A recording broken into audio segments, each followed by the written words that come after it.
Hello guys, welcome back to my channel Pals Good Food. ఎలా ఉన్నారు? మీరందరూ బాగున్నారని నేను ఆశిస్తున్నాను. ఈరోజు మనం చూడబోయే రెసిపీ బ్రౌనీ. బయట ఎంత కాస్ట్లీగా దొరుకుతుందో ఈ బ్రౌనీ, కానీ ఇంట్లో చేసుకుంటే ఎంత ఈజీయో మీరే చూడండి. ఇప్పుడు దీనికి కావాల్సిన పదార్థాలు నేను స్క్రీన్ పైన ఇచ్చాను. ఇప్పుడు నేను ఒక బౌల్లో బటర్ని మెల్ట్ చేసుకున్నాను. ఇది సాల్టెడ్ బటర్ లేకపోతే కొద్దిగా సాల్ట్ యాడ్ చేసుకోవాలి. ఇక్కడ నేను సాల్టెడ్ బటర్ వాడుతున్నాను కాబట్టి నేను సాల్ట్ యాడ్ చేయలేదు.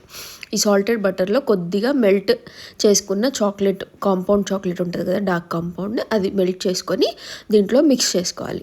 ఇప్పుడు దీంట్లో 2 eggs వేసుకొని మంచిగా మిక్స్ చేసుకోవాలి. మొత్తం మంచిగా అయితే మీరు ఏం చేయాలంటే ఇక్కడ చాక్లెట్ కానీ బటర్ కానీ పూర్తిగా చల్లారే వరకు ఆగాలి, లేకపోతే ఎగ్స్ అనేవి ఆ వేడికి ఉడికిపోతాయి అన్నమాట. సో బటర్ కానీ చాక్లెట్ మెల్ట్ చేసింది కానీ కూల్ అయిన తర్వాత మనం ఈ ప్రాసెస్ స్టార్ట్ చేయాలన్నమాట. ఎగ్స్ వేసుకొని ఎగ్స్ మొత్తం మంచిగా మిక్స్ చేసుకున్న తర్వాత ఇక్కడ నేను పౌడర్డ్ షుగర్ వాడుతున్నాను. 1/2 cup పౌడర్డ్ షుగర్ వేసి మంచిగా మిక్స్ చేసుకోవాలి. 1/2 cup పౌడర్ షుగర్ సరిపోతుంది. మీరు కనుక స్వీట్ ఎక్కువ తింటారంటే కనుక ఇంకో 1/4 cup పౌడర్ షుగర్ యాడ్ చేసుకోవచ్చు. ఇప్పుడు దీంట్లో ఇది మొత్తం మిక్స్ చేసుకున్న తర్వాత 1/2 cup కోకో పౌడర్ అలాగే 1 cup మైదా వేసుకొని మంచిగా యాడ్ చేసుకోవాలి.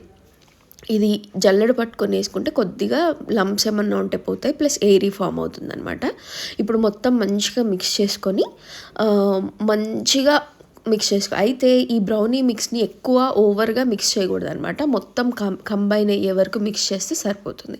ఇప్పుడు మొత్తం మిక్స్ చేసిన తర్వాత నేను కొన్ని చంక్స్, డార్క్ కాంపౌండ్ చంక్స్ ఉంటాయి కదా చాక్లెట్ కాంపౌండ్వి, నేను అది సగం మెల్ట్ చేసి వాడాను, ఇంకా సగం ఇందులో యాడ్ చేశాను అనమాట. కొన్నేమో సెంటర్లో ఇప్పుడు యాడ్ చేశాను, కొన్నేమో పైన గార్నిష్ చేయడానికి యాడ్ చేశాను. నేను ఇక్కడ అలాగే చాకో చిప్స్ ఉంటాయి కదా, dark compound dark chocolate choco chips, అవి యాడ్ చేసి మంచిగా మిక్స్ చేసుకోవాలి.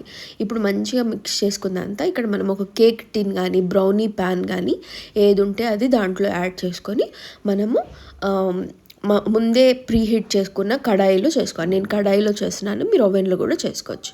మొత్తం ప్రీహీట్ చేసుకున్న కడాయిలో పెట్టి 20 to 25 minutes లో ఫ్లేమ్లో బేక్ చేసుకోవాలన్నమాట.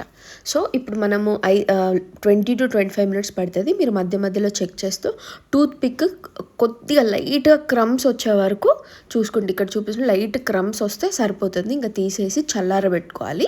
ఒక 10-15 minutes చల్లారబెట్టుకున్న తర్వాత ఇంకా మనం ఇది యూస్ చేసుకోవచ్చు అనమాట. మీరు బ్రౌనీస్ చాలా ఇలా తినేసేయచ్చు, లేకపోతే థిక్ షేక్స్, మిల్క్ షేక్స్ చాలా వెరైటీస్గా చేసుకోవచ్చు. మీకు ఈ రెసిపీ కనుక నచ్చినట్టయితే please subscribe to Pals Good Food. అలాగే ఇంకేమైనా రెసిపీ రిక్వెస్ట్ ఉంటే కనుక కామెంట్ సెక్షన్లో కామెంట్ చేయండి. Please subscribe to Pals Good Food. Take care, keep smiling, bye.